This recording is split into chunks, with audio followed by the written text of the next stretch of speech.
ఆది బ్లౌజ్తో కటింగ్ చేసేటప్పుడు షోల్డర్లు ఎంత, చంక డౌన్ ఎంత, నెక్ ఎంత అని మెజర్మెంట్లు గుర్తుపెట్టుకునే అవసరం లేదు. ఏ సైజ్ వారైనా సరే ఆది బ్లౌజ్ను సరిగ్గా పెట్టి దాన్ని ఆధారంగా కటింగ్ చేస్తే చాలు. అందుకే ఆది బ్లౌజ్తో కటింగ్ అనేది చాలా ఈజీ. కొత్తగా నేర్చుకునే వాళ్ళు కూడా చాలా ఉపయోగపడే పద్ధతి. హాయ్ అందరికీ, అందరు ఎలా ఉన్నారండి? బాగున్నారా? బ్లౌజ్ పీసులు ఫోల్డింగ్ మన వైపు, కట్టున్నది అటువైపు వేసుకోవాలి. ప్రింటెడ్ వచ్చేసి ఈ మధ్యలో ఈ బ్లౌజ్ పీసులు తెక్కడుతున్నారండి. పెద్ద సైజ్ అండ్ కాటన్ వస్తుందన్నమాట. నేనైతే బ్లౌజ్ పీసులు తిరగవేసి వేసాను, ప్రింటెడ్ లోపలికి వెళ్ళాలి. ఎందుకంటే టిక్ మార్కులు క్లియర్గా కనపడాలి. సార్ ఐరన్ చేసేసుకుందాం. ఎక్కువ కష్టపడే టైలర్ కాదు, తెలివిగా పనిచేసే టైలరే ఎక్కువ సంపాదిస్తారు టైలరింగ్లో. ఈ విధానం కోసం వీడియోలో ఉంటుంది. వీడియోని ఎక్కడ స్కిప్ చేయకుండా చివరి రోజుకి ఓ 10 గంటలు మిషన్ ముందు కూర్చున్న టైలరు అండ్ 5 గంటలు మాత్రమే మిషన్ ముందు కూర్చున్న టైలరు, వీళ్ళిద్దరిలో ఎక్కువ డబ్బు ఎవరు సంపాదిస్తారో 5 గంటలు పనిచేసే టైలరే. ఎందుకంటే కష్టపడడమే కాదు, తెలివిగా కూడా పనిచేస్తారు కాబట్టి. ఈ రోజు మనం చెప్పుకోపోయేది ప్రతి టైలర్ లైఫ్ ని మార్చగల కొన్ని నిజాలు. వీడియోని స్కిప్ చేయకుండా చివరి వరకు చూడండి. చితకిలికి ఓ పావించి కట్ చేసానా, పావించేమో నడుము పట్టి తిరిగేసుకోవడానికి ఖర్చు తీసుకున్నాను బ్లౌజ్ పీసులకి. దాని మీద ఈ విధంగా బ్లౌజ్ని పెట్టేసుకోవాలి. ఏదైతే మెడని ఫోల్డింగ్ చేసి టిక్ మార్క్ చేసుకున్నామో అది కరెక్ట్గా నడుము దగ్గర వచ్చేలాగా. ఇది జారిపోతుంది అనేసి నేను ఇలా పిన్స్ అయితే పెడుతున్నా. బ్యాక్ పార్ట్ని హాఫ్ వేసినట్టు, ఎందుకంటే క్లాత్ ఫోల్డింగ్ అయి ఉంది కాబట్టి హాఫ్ వేసుకుని తీసుకోవాలి. ఈ విధంగా నీట్గా సర్దుకున్నాక ముందుగా మెడని డ్రా చేసేయాలి. మెడని డ్రా చేసినప్పుడు మెడ పక్కన కాకుండా మెడ కింద లైన్ వెళ్ళాలి. అలా అయితే ఒక్క గీత లైన్ కూడా తక్కువ అవ్వకుండా మెడ ఎగ్జాక్ట్గా మీకు ఆది బ్లౌజ్కున్న మెడ దిగిపోతుంది. ఓకేనా? అలాగే బ్లౌజ్ హైట్ మెజర్మెంట్కి ఒకసారి ఇలా సాగదీసి పట్టుకుని హైట్ మెజర్మెంట్ చేసేయాలి. తర్వాత పావించి ఎక్స్ట్రా పైకో మార్కింగ్ చేసుకోవాలి.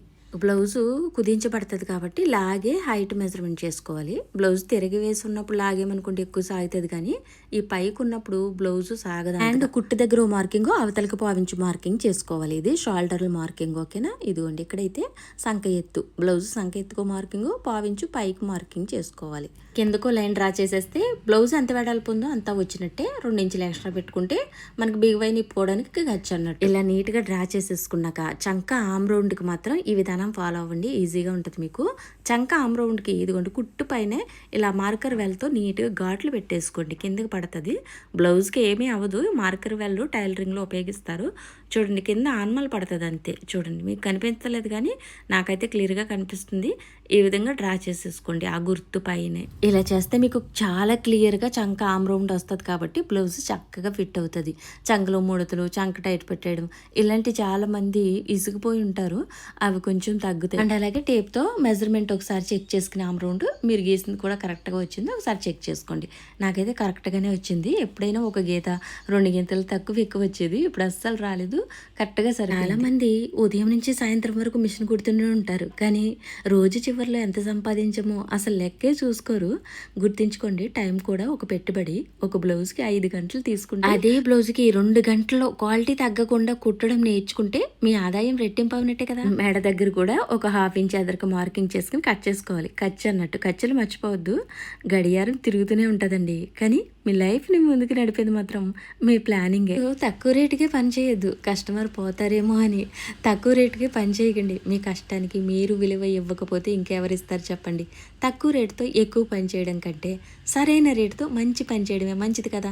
ఏమంటారు? రెంట్కి అయితే ఇలా బ్యాక్ని మనం క్రాస్గా వేసుకోవాలి. ఇది మంచి క్రాస్. ఇలా మెడ దగ్గర, షోల్డర్ దగ్గర, చంక దగ్గర అండ్ చంక ఎత్తు దగ్గర, నడుము దగ్గర కూడా మార్కింగ్లు చేసుకుంటే ముక్క తీసేసినా మనకు ఆనమాలు ఉంటాయి. ఓకేనా? కస్టమర్ని నిలబెట్టుకోవడం ఎలాగా? కొత్త కస్టమర్ని తీసుకురావడం కంటే పాత కస్టమర్ని సంతోషంగా ఉంచడం చాలా సులభం. సమయానికి డెలివరీ ఇవ్వండి, నవ్వుతూ మాట్లాడండి, చిన్న గౌరవం ఇవ్వండి వాళ్ళకి కూడా. వాళ్ళే ఇంకో 10 మందిని తీసుకొస్తుంది. ఇలా లైన్స్ గీసుకున్నాం కదా, దాని మీద ఈ విధంగా ఎదర్ మెడని పెట్టేసుకోవాలి. పైన ఖర్చు నిలబడి ఉంది చూసారు కదా, షోల్డర్ దగ్గర అలా నిలబెట్టి పెట్టుకుంటే పైన గీత గీయన అవసరం లేదు. ఇక్కడ చూడండి, నడుము గీతని పైకి డ్రా చేసుకోవాలి. ఎక్కడ వరకు ఉందో ఈ పట్టి అక్కడ వరకు డ్రా చేసుకుని ఇక్కడ పట్టి సరిగ్గా పట్టుకుని అక్కడ మార్కింగ్ చేసుకుని పైకి పావించి మార్కింగ్ చేసుకోవాలి. ఇది మన ఖర్చు పైన మెడ కుట్టుకోవడానికి. ఖర్చు మార్కింగ్ నుంచి రౌండ్ షేప్ ఇచ్చేస్తే మనకి ఫ్రంట్ మెడ మీకు బ్లౌజ్కి ఎంత ఉందో అంత దిగుతుంది. ఓకేనా? ఈ విధానం గుర్తుపెట్టుకోండి. నెక్స్ట్ వచ్చేసి ఇక్కడ క్రాస్ బెల్ట్ దగ్గర మార్కింగ్ చేద్దాం. పట్టి మార్కింగ్లు ఇవి. క్రాస్ బెల్ట్ దగ్గర మార్కింగు, మధ్యలో పట్టీకి పావించి మార్కింగు అండ్ ఈ 2 కలిపి కుట్టడానికి ఒక పావించి మార్కింగు, అలా 3 మార్కింగ్లు చేసుకున్నాక ఛాతి పొడవు మార్కింగు ఇదిగోండి షోల్డర్ ఇలా ఫోల్డ్ చేయాలి. షోల్డర్ పైన ఖర్చు నిలబెట్టి పెట్టుకున్నాను. ఇది కూడా చూడండి, ఛాతి కింద మనకి పెద్ద డాట్ కింద ఒక మార్కింగ్ చేయాలి అండ్ ఎక్స్ట్రా పావించి మార్కింగ్ చేయాలి కుట్టుకోవడానికి ఖర్చు అన్నట్టు. ఇది బ్లౌజ్ ఛాతి పొడవు. అలాగే ఫ్రంట్ సంక ఎత్తికి పైన మార్కింగు అండ్ కింద అయితే ఎక్కడ వరకు ఉంది క్రాస్ బెల్ట్ అక్కడో మార్కింగు అండ్ పావించు ఎక్స్ట్రా కిందకు మార్కింగ్ చేసుకోవాలి ఖర్చు అన్నట్టు.